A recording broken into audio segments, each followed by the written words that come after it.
Ah, la couleur au cinéma.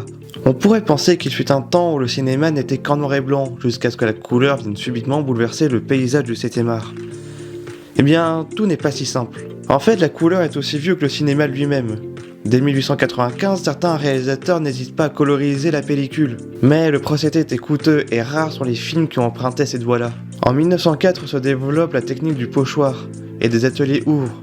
Mais les couleurs étaient instables et le procédé trop coûteux. Arrive alors le tintage, qui utilisait des colorants acides qui pénétraient la pellicule, puis le virage qui remplace l'argent métallique par du sel coloré. En 1906, le kinémascope arrive, inventé par Smith et Urban. 2 filtres rouges et verts étaient installés dans l'obturateur, afin d'alterner chaque image dans l'une de ces 2 couleurs. Lors des projections, une illusion d'optique donnait l'impression d'un film en couleur. En 1913, le chronoscope de Gaumont permettait d'avoir des couleurs beaucoup plus fidèles, grâce à un filtre bleu-vert dans un objectif et un filtre rouge dans un second. Une technique reprise par Technicolor et sa caméra bichrome. Mais il faut attendre 1932 pour que Herbert Kalmus mette au point la première caméra Technicolor trichrome. La caméra superpose 3 négatifs différents, chacune sensible à une couleur, le rouge, le vert et le bleu.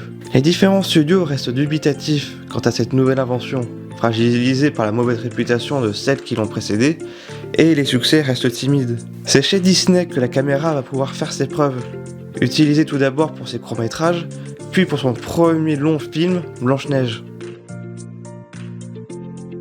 Ce travail réalisé par les studios permet au cinéma en couleur de se développer.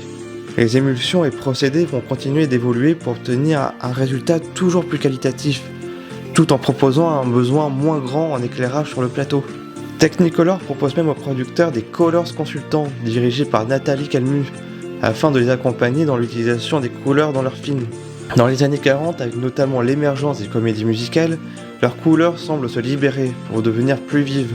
Les films par ambition continuent jusqu'à la fin des années 70.